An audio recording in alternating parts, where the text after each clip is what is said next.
Salutare tuturor! Asta avem top cu scenarii apocaliptice. Iată 7 lucruri care ar putea aduce la sfârșitul omenirii. 7. Găurile negre. Conceptul de gaură neagră a fost precizat în 1915 de către Einstein, dar nu a fost acceptat decât atunci când, în 1970, Stephen Hawking și Roger Penrose i-a dovedit existența. Găurile negre sunt privite și cu venerație, dar și cu teamă, reprezentând un loc de unde nu poate scăpa nimic, nici măcar lumina. Se pare că în galaxia noastră sunt foarte multe stele prăbușite care așteaptă să se transforme în găuri negre. Efectele găurilor negre pot duce chiar și la schimbările climatice extreme sau epuizarea unor planete din sistem, sau apocalipsă, evident.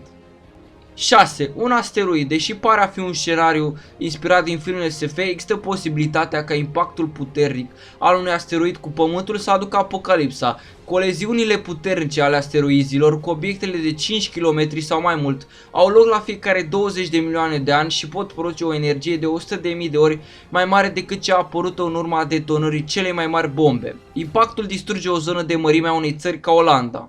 Dacă un asteroid va lovi Pământul, sfârșitul lumii va fi cauzat mai degrabă de norii de praf care ar ajunge în atmosferă și ar afecta clima, rezervele de hrană și ar crea instabilitate pe scena politică, decât din cauza zonei distruse efectiv în momentul impactului.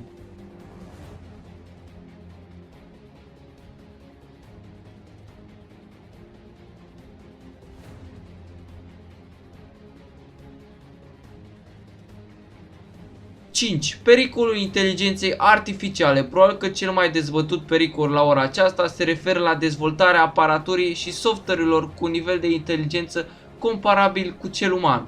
O astfel de inteligență ar putea fi dificil de controlat, fie de grupările care o creează, fie de un organism internațional și ar putea ulterior să-și dezvolte și mai mult capacitățile pe cont propriu. Dacă decide că umanitatea nu are nicio valoare, ar fi înclinată să construiască o lume fără oameni. Cu toate acestea, o asemenea inteligență artificială ar putea să combată cu ușurință alte riscuri pentru omenire și s-ar putea transforma într-o unealtă cu potențial important.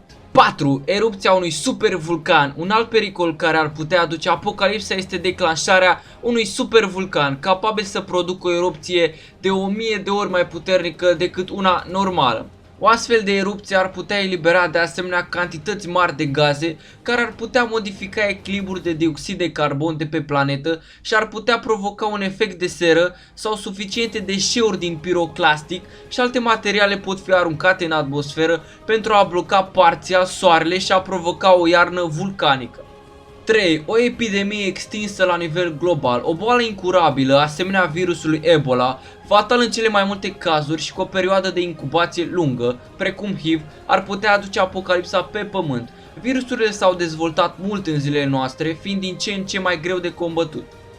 2. Un război nuclear. 20 de ani de ierni aspre, recolte slabe, foamete, subțierea drastică a stratului de ozon și mulțirea dramatică a cazurilor de cancer. Acestea ar fi consecințele unui război nuclear, chiar și a unuia localizat și de o amploare relativ mică. Toate aceste urmări au fost determinate cu ajutorul unui studiu care a folosit simulările computerizate pentru a estima efectele unui astfel de eveniment. Și pe locul 1 avem un război mondial. Un viitor război mondial ar putea duce la distrugerea omenirii datorită armelor foarte puternice care vor fi inventate pe viitor. De exemplu, armele nanotehnologice ar putea devasta tot teritoriul inamic.